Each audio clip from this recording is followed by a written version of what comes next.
When we live from one crisis to the next, solving one problem so we can get to the next problem, we may miss the overall grander plan of things. Hi, this is Barry Phillips with 10-Minute Torah. Day number 4, the Torah portion, Vayigash. Let's go to Bereshit, chapter number 46, and begin reading with verse number 1. And Israel set out with all that he had, and came to Beersheba, and slaughtered slaughterings to the Elohim of his father Yitzhak. And Elohim spoke to Israel in the vision of the night, and said, Yaakov, Yaakov. And he said, Here am I. And he said, I am the Elohim of your father. Do not be afraid to go down to Mitzrayim, for I shall make you there into a great nation.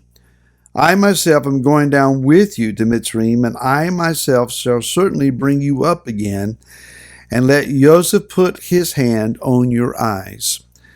And Yaakov rose from Beersheba, and the sons of Israel brought their father Yaakov and their little ones and their wives in the wagons which Pharaoh had sent to transport him.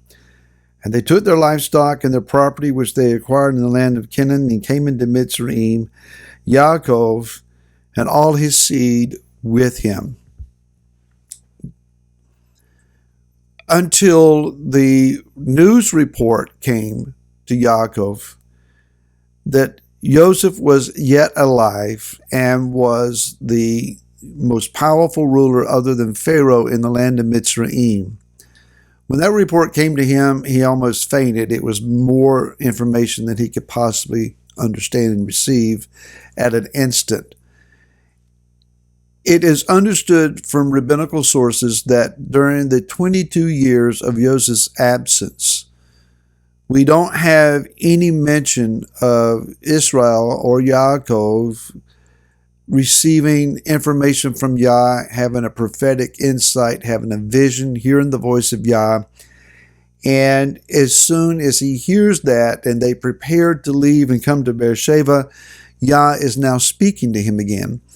What is surmised from this is then that during his time of depression and great sorrow, grieving, that the spirit of Yah, the prophetic gifting that he had, was dormant.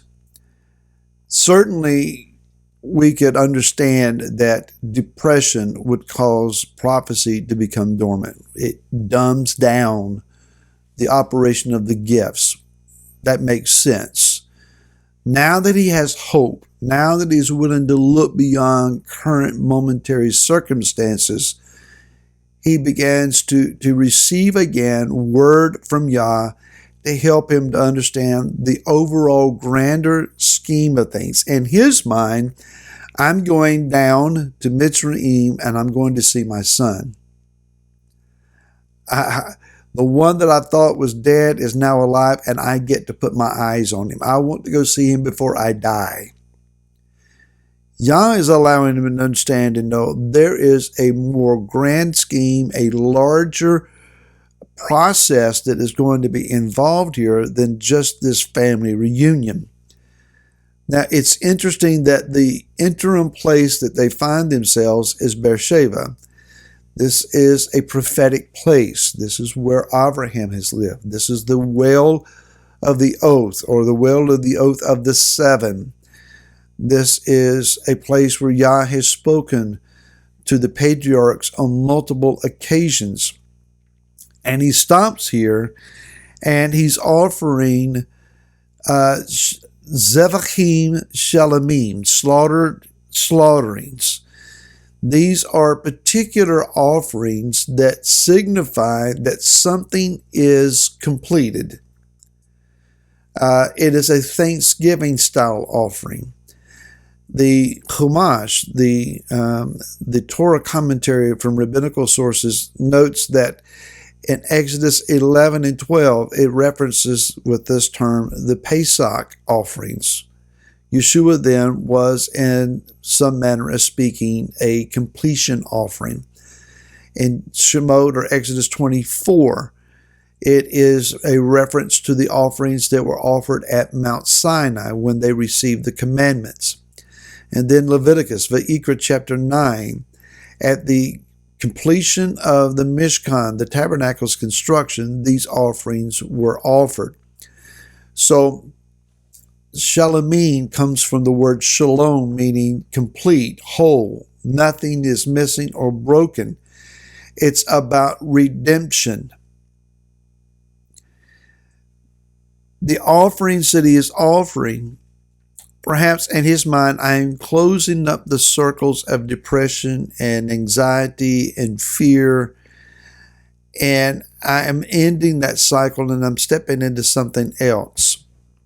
Maybe it is to celebrate that the family is going to be complete again. Yah is celebrating through this and recognizing this is the beginning of another cycle that will need to be completed. Now, they could not have had any idea at this point, except Yah give it to them, that they're going to go down and enter into a time of suffering. Now, it had been prophesied to Abraham. Were they remembering that prophecy? Had it been shared generationally? Yah's purpose in sending them there was to not bring them out as a family, but to bring them out as a nation. And he makes this clear. He says, "For I shall make you there into a great nation. And I myself, I'm going with you to see that this takes place." So when the people of Israel, as we study in the book that is coming up, the book of Shemot or Exodus, when they're going through their time of suffering through the iron furnace, they're going through this great trauma of being slaves to Pharaoh.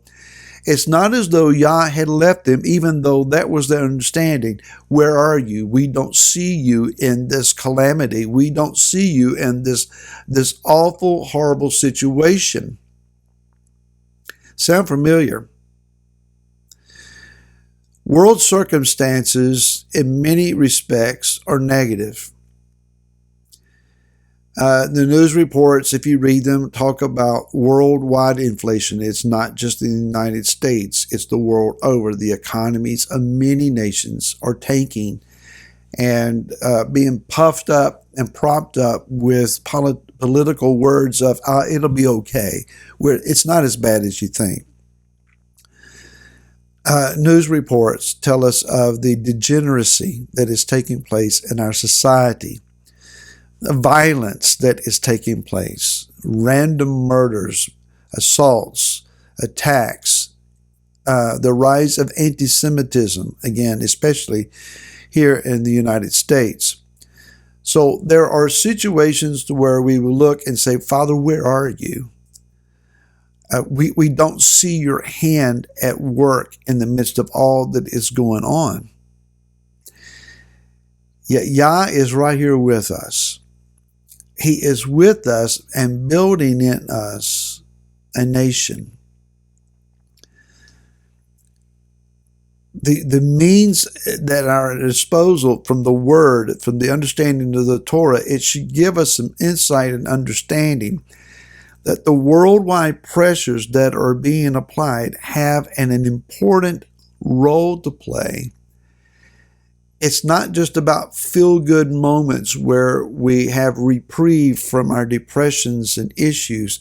Yah is wanting to restore unto us the giftings of His Spirit, His Ruach, so that we can hear again what it is that He's saying. Notice here that Yah speaks to Israel, to the spiritual identity of the man, calling him by his more physical realm name, Yaakov, and announces the name twice, Yaakov, Yaakov. If you look right back in chapter 41, Joseph says that he repeats something twice so that it is understood, it is decreed. Yah is decreeing this. He's speaking to the spiritual man, but helping him to understand that this is a physical reality. Our physical realities are addressed to us in our spiritual identities. That is, Yah is telling us spiritually, your physical situations have a purpose. Do not be discouraged at all that your eyes may see and your ears may hear. Yah has a grander plan than what you are seeing right in front of you. Stop living from day to day and start living for that which is yet to come. And we'll see you in that which is to come tomorrow. Until then, shalom.